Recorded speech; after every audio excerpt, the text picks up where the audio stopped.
What is going on, guys? Welcome back to Ran When Parked. Today, we are going to be tying up some loose ends around the shop. So we've done a lot of work on the Land Cruiser behind me. We've done some work on the Ultima over there. We've been working on my 63 F250. And some of the smaller projects around the shop have really fallen by the wayside. So I think this is going to be an interesting episode because we're going to dive into some things that I don't think there's going to be a lot of information on YouTube about. And some of you guys might be interested in what I got going on here. So let me show you where we're going to start today.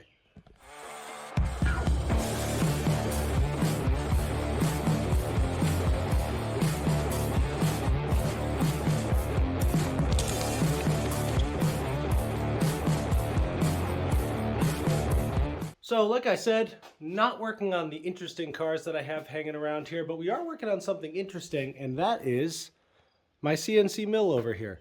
So let me touch on what we got going on, since I've used this thing before and I've talked about it before, but we have a fair amount of new subscribers, so I think most people probably don't really know what's going on. Pardon the mess, we'll clean it up, but this is a circa 1975 Series 1 Bridgeport mill. It has a belt-driven J-head on it. Really solid machine, low hours. It's in really good shape, like perfect shape. And sometime in the early 2000s, it was converted to a 3-axis CNC. It's got a Y driver right there, or X driver right there, and then Z driver right here. These are servo motors. And that was done by Mitutoyo, which is like a unobtainium kit for these things. I've never actually seen another one. I assume they exist out in the wild somewhere, but I've never seen another one. So, but those that know anything about machining know that Mitutoyo is like a premier brand, makes a lot of really good inspection equipment and things like that. So I love this thing. I bought it from a guy up in upstate New Vermont for, I think it was $1,000. Like 10 years ago or something like that, and the controller was burned out. And then what I did was I hand built a controller for it. So all that's left here is the original box. This is the box the original controller came in. Everything inside there I did custom. I made a custom power supply, and it runs off this monitor right here, which runs Mach 4 software, which is Windows based, and yeah, it runs awesome.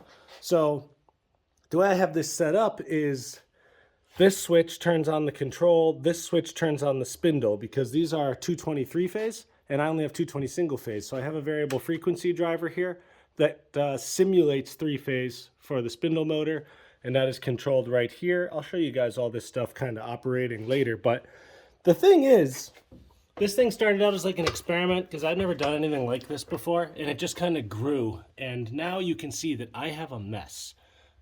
This cover does go on it, but I had to take it off recently because the fan burned out and started grounding out the case and screwed the whole thing up. And then this is my power supply, and it has been screwed to that piece of plywood for like 5 years since I built it.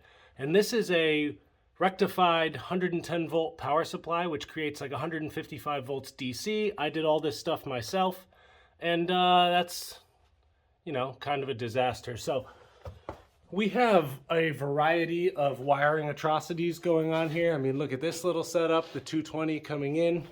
It runs, and it runs good. And that is the curse of this thing, is that I built it as an experiment, and it just worked the first time immediately. So I just never fixed it because, like, you know, I wanted to build my Land Cruiser, and I wanted to build the Ultima, and I wanted to build my Turbo V8 RX-7 outside, and the 63 Ford, and the 51 Jeep.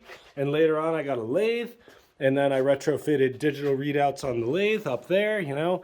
So I have all this cool stuff, all the machining equipment, but, you know, I got to go back and kind of wrap this thing up. Later, maybe like a year ago, I got this Z-axis motor, so I don't have to crank the knee up and down, which for those of you that run Bridgeports know that's a big pain in the butt. But it doesn't have limit switches on it. They're just sitting right here, so you know, I should probably mount those up. And then the home switches, which I did mount up and made this aluminum bar and mounted them inside it. There's one over there. This one broke. I never replaced it. So basically we have some maintenance work that we need to do on this thing. And I can teach you guys a lot about having a CNC mill like this and how to build it. And really, it's not that unobtainable and makes working in the shop unbelievable. The things that you can do with this is just completely unreachable for most people. So I'm going to start by disassembling this power supply and putting it in a nice box. So I'm going to go ahead and take it apart and then show you guys what we're doing. Okay guys, so I got this thing taken off. I have it partially disassembled, but not really. It's all still there, and I brought it inside just so I can work on this a whole lot easier. I also took off the VFD, and I got my big electrical box in here. So what I'm going to try to do is put all of this inside here. And that way I can bolt it on the side of the machine. Chips can't get in there, and it's got this cool clear cover, so that's kind of neat. I can kind of look at the fuses through there and stuff, which I don't know why you'd ever have to do that, but it is kind of cool. So bottom line, I think I have plenty of room to do all this. So yeah, I'm just going to start disassembling all this stuff and lay it out in there. And then afterward, I will show you guys how this power supply works. So let's get moving.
So that is where this thing's gonna sit. I'm kind of running out of real estate on the side of this thing. I could put it on the other side or on the back, but it's not easy to access in its current arrangement. And this thing is gonna move to a different area, but I actually don't mind it like this. Fortunately, it's nicely designed and it's got this little spacer under the door, so you could sit it right on top of something and the door still opens. So we have these little brackets that come with it. They go on the back side and they allow you to kind of bolt this thing to whatever. So I'm gonna put one there. I'm gonna put one on the other side. I can hit the flat part of the casting on this thing and it'll sit right there, right on top of the other control box. So what I'm gonna do is take the panel out of the back. You can see there's 4 screws in the top corners of that thing inside.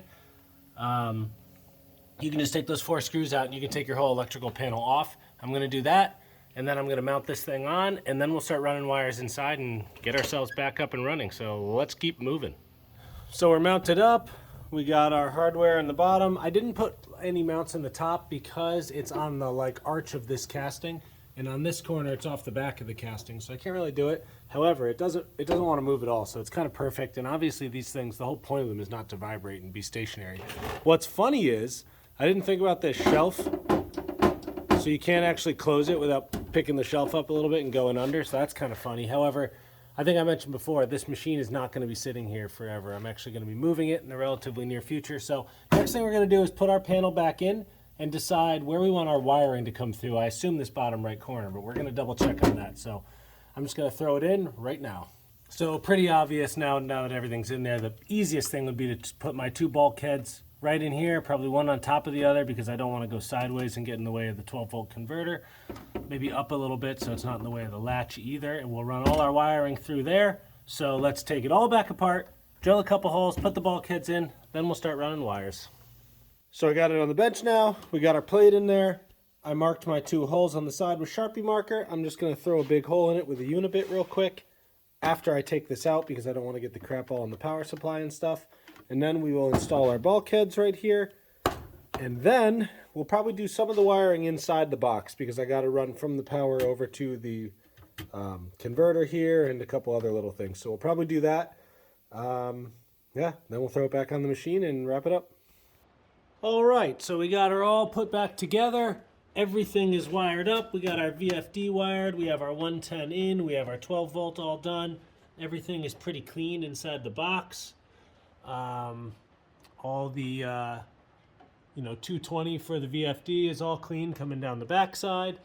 And then let's see what happens now that we're done. We have our breaker on over there. So first things first, let's turn on our spindle. And this always takes a second, so there we go. So our VFD is powered up, and I'll show you guys how that works. Just click on, and then you can start turning frequency up. And you can see, obviously, the spindle's moving with frequency. So that all works, that's good. And now the next thing is gonna be, let's turn our control on. And we are on. So we have power everywhere. We got power on the breakout board up there, and all the red lights are on because we have no control input because I don't have the controller turned on. So let's go to our computer here. Turn on Mach 4 mil. Okay.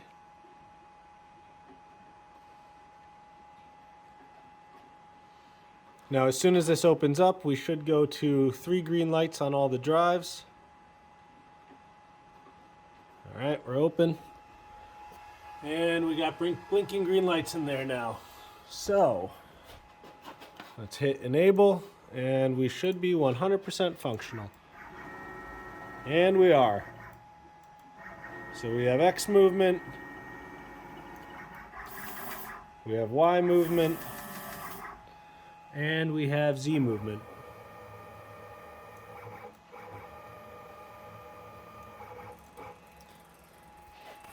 Okay guys, so we're back up and running. Glad to have this thing going again, but we have a little bit more work to do. So next I want to talk about limit switches. So let me show you what we're working with here.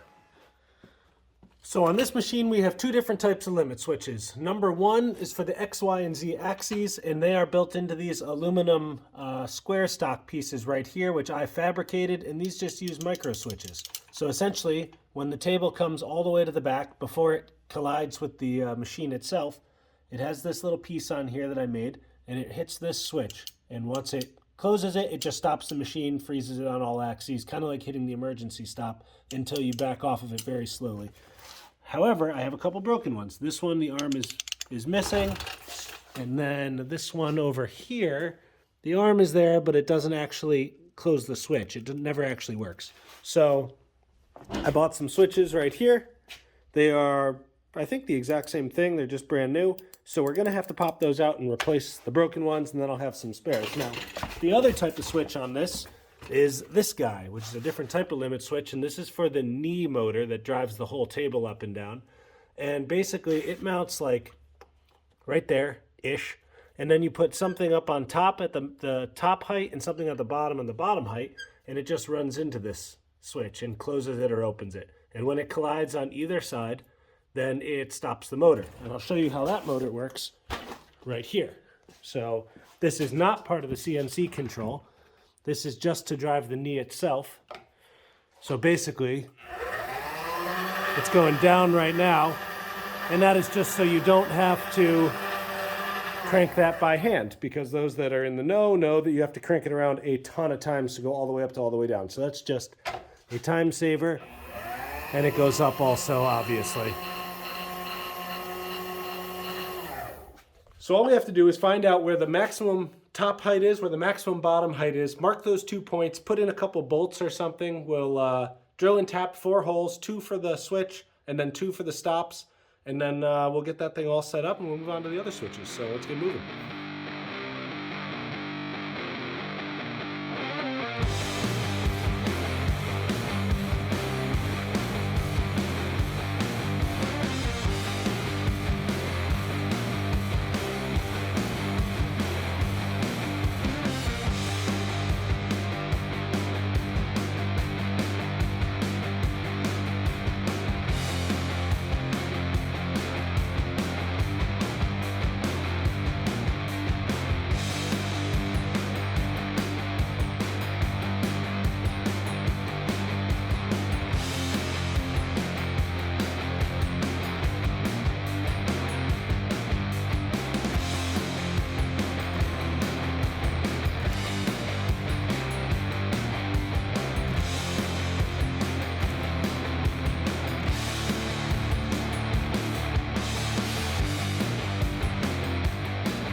Okay, so new micro switches everywhere. Replace that one, replace that one, replace the one over there, which is the one I actually videotaped.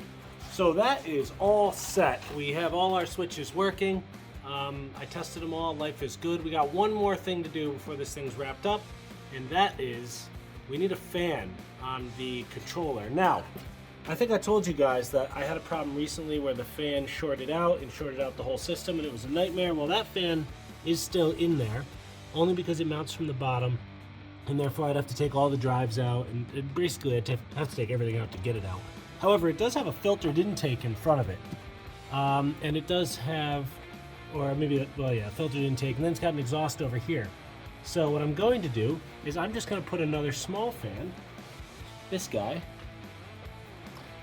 right in here, pushing out through that exhaust, so it's still using the filtered intake.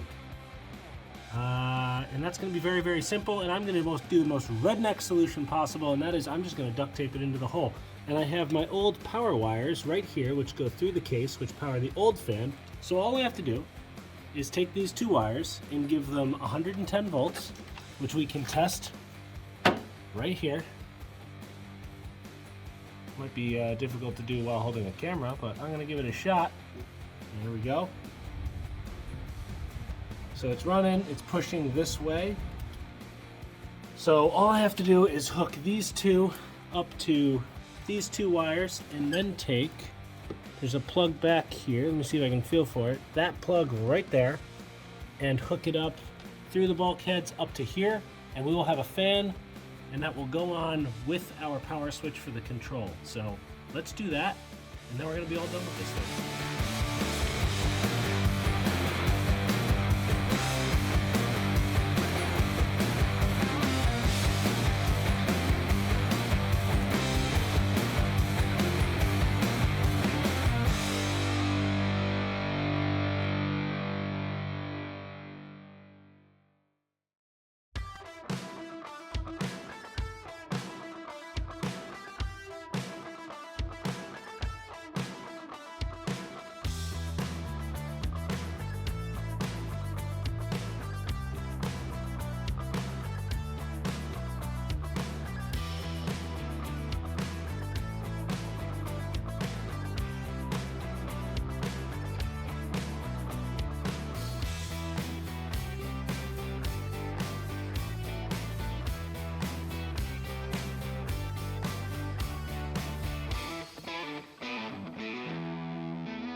And there you have it. We have our fan duct taped in the most redneck way possible. Actually, it's not bad.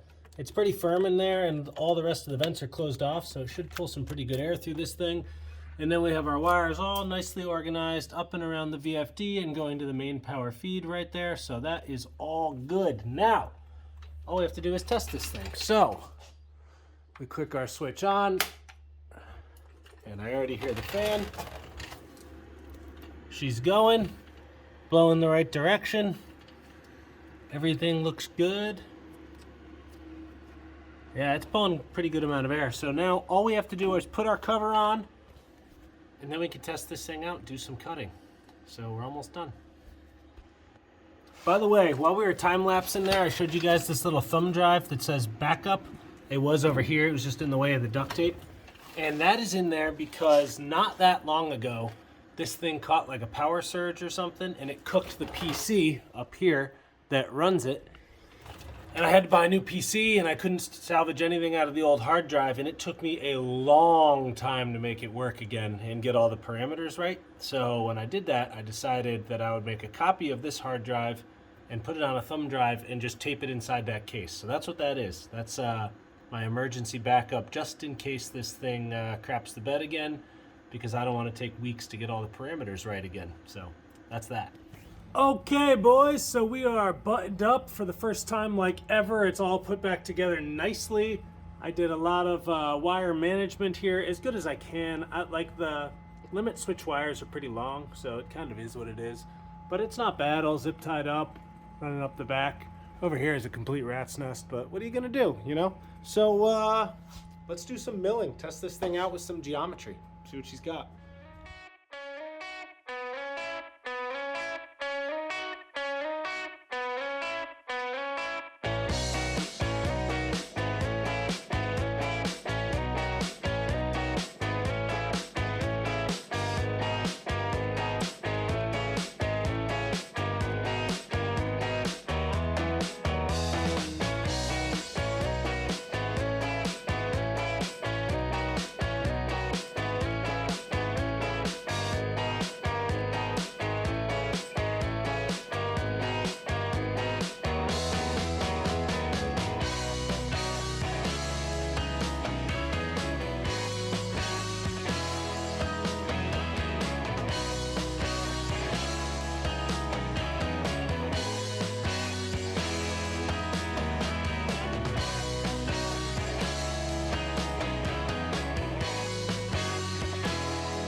And that's pretty much a wrap, guys. She's running great. I'm doing the ball inside the cube project, which I've done before, but the reason why I'm doing this is because I have a proven out program up here that I've run before, and I know it works and makes a good part. So it's a really good test for the geometry, make sure the machine is actually, you know, holding X, Y, and Z offsets and things like that. And it certainly seems to be, because the finish is really, really nice down in there. So she's doing good. I'll wrap that thing up at some point. But that's going to be it for today's episode. We are going to be going and doing more, you know, automotive-based stuff after this, so keep an eye on that for next week. But until then, don't forget to comment, like, subscribe, hit that notification bell, and I'll see you guys next time on Ramblin' Parked.